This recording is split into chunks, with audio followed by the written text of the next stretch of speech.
Years ago I read a book, edited by Covert Action magazine founders Philip Agee and Lewis Wolf, entitled Dirty Work, The CIA in Western Europe, about the CIA in Western Europe.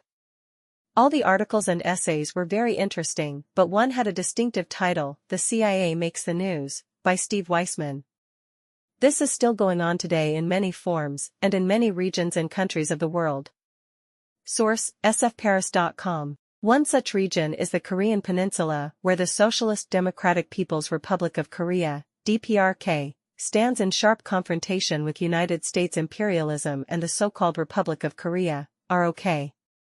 One entity specializes in creating misinformation about the situation on the Korean Peninsula, posing as an independent and authoritative source for news about the Democratic People's Republic of Korea, DPRK, and the Korean Peninsula.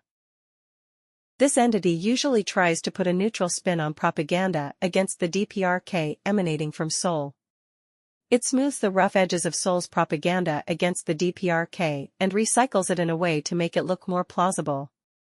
The entity is none other than NK News, which is owned by an American company that is registered in the tax haven of Delaware and operates out of South Korea.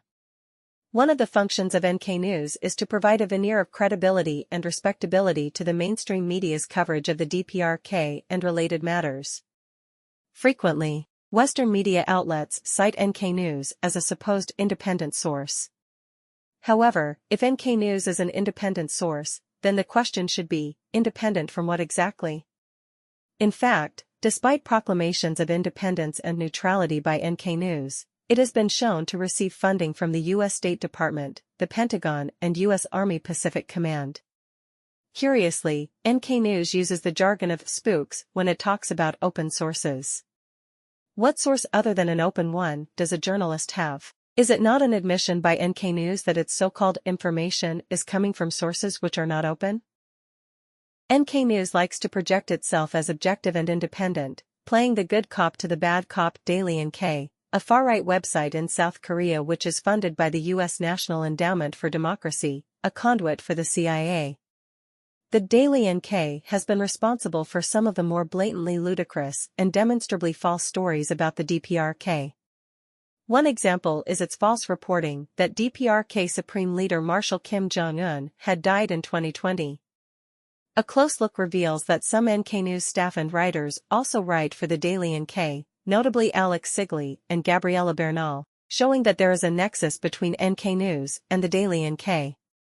Back in 2021, NK News carried an article by Alex Sigley titled Ask a North Korean, What Do North Koreans Think of Regime Sympathizers? The article was full of McCarthyite smears, not only targeting the militantly pro-DPRK Korean Friendship Association, but also Korean Americans and organizations like Women Cross the DMZ. Without any evidence, they were accused of being pawns of the United Front Department of the Workers' Party of Korea. Interestingly, the author of the article, Alex Sigley, had been detained and then expelled by the DPRK in July 2019. Sigley himself confessed to DPRK internal security to have carried out espionage and anti-DPRK activities. It was after the intervention of the Swedish embassy that Sigley was expelled from the DPRK instead of facing a prison sentence for espionage.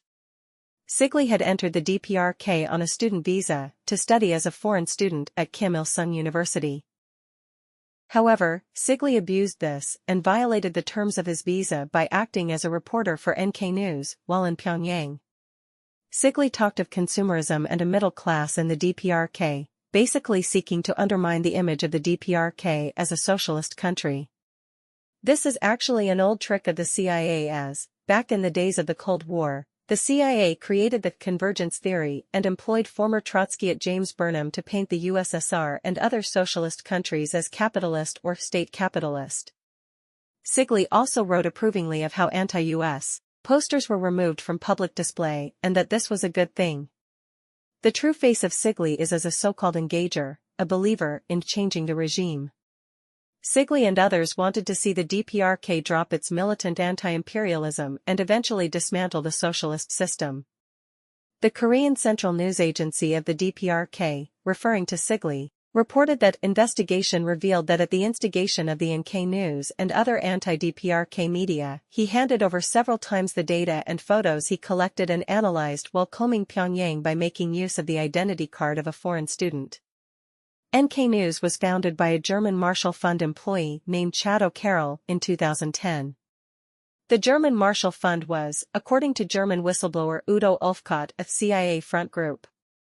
In those days, O'Carroll used the alias Tad Farrell, probably to conceal the fact that he was actually an employee of the German Marshall Fund so as to hide the involvement of the German Marshall Fund in the setting up of NK News.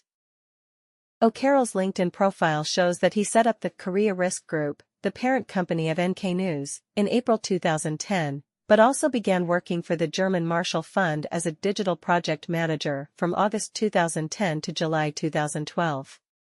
This shows a clear overlap between his time at NK News and the German Marshall Fund. O'Carroll also held a third job as Director of Communications of the Korea Economic Institute of the U.S. until 2013. The Korea Economic Institute describes itself on its website as a non-for-profit educational organization partnered with the Korea Institute for International Economic Policy, KIEP, a public policy research institute funded by the government of the Republic of Korea. O'Carroll is also linked to another shadowy outfit, the House of the Rising Stars. Little is known about the House of the Rising Stars, but it appears to have some connection with Western intelligence services and was formed by the initiative of then U.S. President Barack Obama. Mr. O'Carroll is quite the dashing cosmopolitan. It is hard to identify his real nationality, but it appears that he was from a wealthy Irish-American family or an Irish family with U.S. connections living in London. O'Carroll grew up in a big house in Camberwell, South London. O'Carroll studied at King's College London, which is well known for its links to the military and security services. O'Carroll studied journalism in the U.S. after he had become editor of NK News. Other key figures in NK News in the past were Hamish MacDonald and former New York Times journalist Oliver Hotham. MacDonald, who is described as a journalist and researcher, was the chief operating officer for the parent company of NK News, the Korea Risk Group.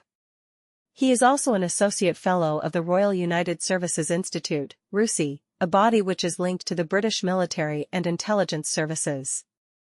One of the vice presidents of RUSI is retired U.S. General and former CIA Director, David Petraeus. The Director General of RUSI, Karen von Hippel, is a former U.S. State Department employee. Oliver Hotham, editor of NK News from 2013 to 2020, was a former journalist for the Rupert Murdoch-owned Times, London, and also the US-based Vice magazine. Hotham was once responsible for staking out a picket of the South Korean embassy in London organized by the Korean Friendship Association UK in November 2013. Hotham and the other NK News reporter tried to finger and harass the picketers. Out of nowhere, a North Korean defector appeared and proceeded to harass the picket. This was clearly a stage-managed provocation by Hotham and the NK News team. Later, Hotham was seen talking to a smartly dressed, middle-aged man who appeared to be some kind of British diplomatic or security official. Hotham left NK News in 2020 to work for the French news agency AFP. Chad O'Carroll registered NK News as a UK company at Companies House in November 2014.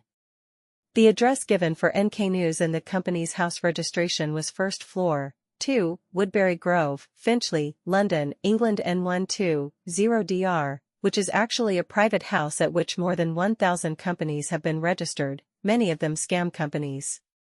Curiously, although NK News claimed to have staff in London, Seoul, and the US, it was registered as having a share capital of £1.